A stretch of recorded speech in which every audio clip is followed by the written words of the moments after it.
सो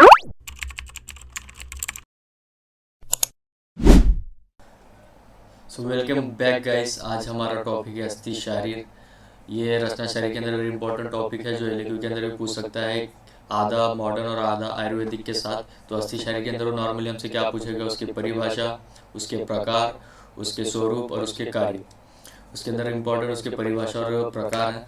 और पूछ सकता है कि मॉडर्न के अंदर ह्यूमरस बोन दिया, फिर उसका पूछेगा कि आयुर्वेदिक इसका नाम लिखिए और मॉडर्न एस्पेक्ट से अपना आंसर कंप्लीट कीजिए उसी तरह। या फिर एसक्यू के अंदर पूछ सकता है अस्थि की परिभाषा, प्रकार और उसके कार्य और उसके स्वरूप लिखिए।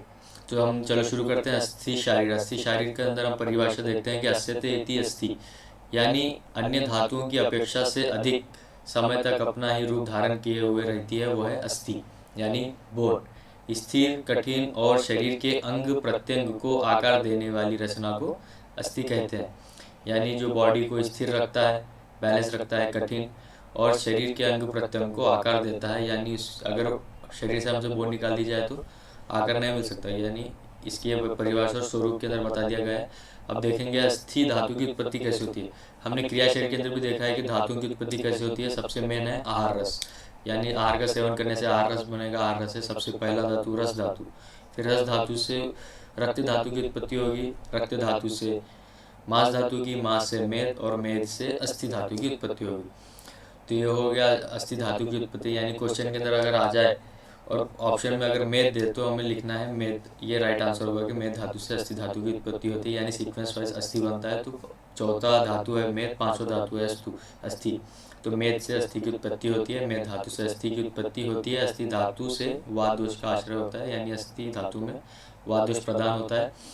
अस्थि की संख्या देखेंगे हम। अस्थि की संख्या तीन कैटेगरी में देखेंगे, यानी आचार्य सुश्रुत के अनुसार, आचार्य चरक के अनुसार और मॉडर्न एस्पेक्ट के अनुसार।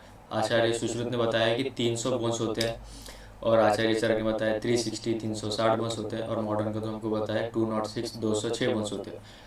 तो आचार्य सुश्रुत के अनुसार 300 बोन्स, जिसमें ऊर्ध्व जत्रुगत है 63, उर्ध्व जत्रुगत यानी नेक और हेड का रीजन आ गया, शाखा यानी एक्सट्रीमिटीज, हैंड एंड लेग्स, और मध्य शरीर यानी एब्डोमिनल मिड ट्रंक एरिया। शाखा के अंदर 120, मध्य शरीर के अंदर 117 बोन्स। अब दूसरा हम चरक के अनुसार देख लेंगे। आचार्य चरक के अनुसार उन्होंने कहा कि आचार्य चरक ने बताया कि 360 बोन्स होंगे, उसके अंदर उर्ध्व जत्रुगत 92 बोन्स, शाखा के अनुसार 128 बोन्स और मध्य शरीर में 140 बोन्स। अब थर्ड देखेंगे हम मॉडर्न के एस्पेक्ट से कि मॉडर्न में 206 बोन बताए हैं, उसमें हेड और नेक में 29, एक्सट्रीमिटीज के अंदर 120 बोन्स और ट्रंक रीजन में 57 बोन्स।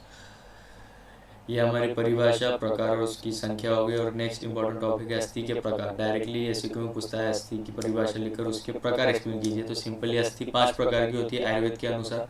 तो उसका हम श्लोक अगर याद कर लेंगे तो फिर हमारे लिए ईजी हो जाएगा, क्योंकि श्लोक के अंदर बस 5 प्रकार के नाम ही डाले हुए। बस हमें इतना लिखना है कि एतानी पंचविधानी भवन्ति तद्यथा कपाल रुचक तरुण वल्य नलक शोधन्यानि, यानी एतानी पंचविधानी भवन्ति, यानी 5 प्रकार के अस्थि बताए हैं जो है कपाल, रुचक, तरुण, वल्य, नलक। ये प्रकार हो गए। ये श्लोक भी हमें याद हो जाएगा। एतानी पंचविधानी भवन्ति कपाल रुचक तरुण वल्य नलक शोधन्यानि। पहला है कपाल अस्थि यानी फ्लैट बोन्स। फ्लैट बोन्स हमें देख लें कहाँ देखने को मिलते हैं। नी के अंदर पटेला बोन हो गया, अंश शोल्डर के अंदर स्कैपुला बोन, गंड चीक बोन, फिर अपना हायड बोन, नितंब हिप, तालु पैलेट, शंख यानी टेम्पोरल बोन। ये हो गया कपाल अस्थि। ये अस्थि के पहले प्रकार कपाल अस्थि के अंदर पहला बोन वो फ्लैट बोन्स। उसके अंदर दूसरा है रुचक अस्थि। रुचक अस्थि यानी टीथ, यानी सुश्रुत ने टीथ को भी बोन बताया है, लेकिन मॉडर्न ने टीथ को बोन नहीं बताया। आचार्यों ने टीथ को बोन के अंदर समावेश किया है, तो उसका दूसरा प्रकार में डाला है कि रुचक अस्थि।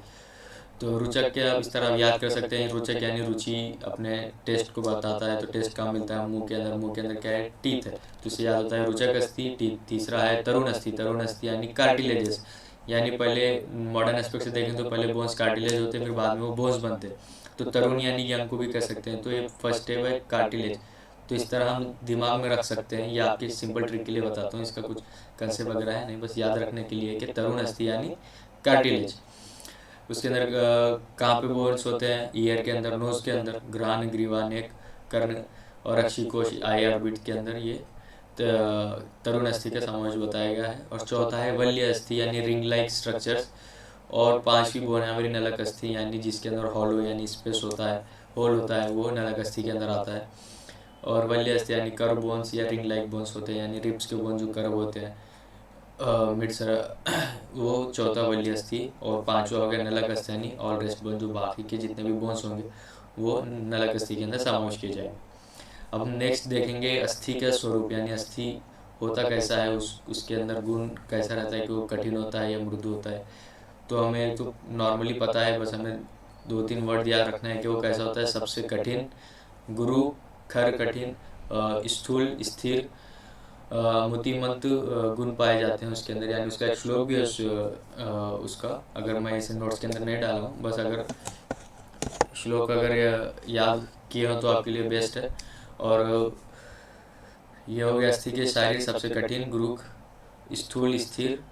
और उसके बाद हम देखेंगे उसको पार्थिव कहा जाता है। उसके अंदर वादोष की प्रधानता होती है, पृथ्वी महाभूत की प्रधानता होती है, आकाश महाभूत की प्रधानता होती है।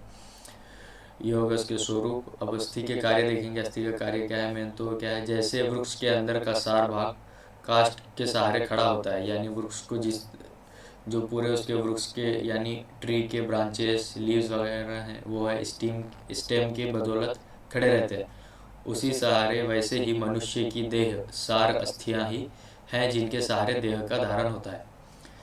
तो ये हो गया अस्थि शारीर। इसका वन शॉट हम एक बार देख लेंगे कि अस्थि शारीर में हमें लिखना क्या है। सिंपल, तो अस्थि शारीर में सबसे पहले हमें लिखना है परिभाषा, अस्यते अस्थि। और उसके बाद है उत्पत्ति। उत्पत्ति किस तरह होती है, रस धातु से, रस रक्त, आहार रस से रस रक्त मांस मेद की उत्पत्ति होती है। फिर मेद धातु से अस्थि धातु की उत्पत्ति होती है। उसकी संख्या है आचार्य सुश्रुत के अनुसार 300, आचार्य चरक के अनुसार 360 360, और मॉडर्न के अनुसार है, आधुनिक के अनुसार 206 206 बोन्स। अस्थि के प्रकार देख लेंगे। अस्थि के प्रकार हैं 5: कपाल अस्थि, रुचक अस्थि, तरुण अस्थि, वल्य अस्थि और नलक अस्थि। कपाल अस्थि यानी फ्लैट बोन्स, रुचक अस्थि यानी टीथ, तरुण अस्थि यानी कार्टिलेजेस, और वल्य अस्थि यानी रिंग लाइक कर्व बोन्स, और नलक अस्थि यानी all of the other rest bones जो भी है वो नलक अस्थि के अंदर समावेश होंगे। अस्थि का स्वरूप देख लेंगे। अस्थि के स्वरूप में है कि वो कठिन है, गुरु है, खर है, स्थूल है, स्थिर है, मूर्तिमंत पाया जाता है। और उसका कार्य देखें तो वृक्ष के समान बताया कि वृक्ष के अंदर जो स्टेम काम करता है, अन्य ब्रांचेस, ट्री, लीव्स वगैरह को एक धारणा देने के लिए, उसी तरह बोझ भी अपनी बॉडी के अंदर वही काम करती है जिनके सहारे देह का धारण होता है। तो अस्थि का मेन कर्म है धारण करना। तो ये होगा हमारा अस्थि शारीर, जो मॉडर्न के एक्सपेक्ट से भी इम्पोर्टेंट है। यानी एलक्यू के अंदर पहले थोड़ा सा आयुर्वेद पूछता है, फिर उसके साथ कोई मॉडर्न बोन दे देता है कि इसका आयुर्वेदिक प्रकार बोलकर उस बोन को एक्सप्लेन कीजिए बोल के। तो मिलते हैं नेक्स्ट वीडियो में।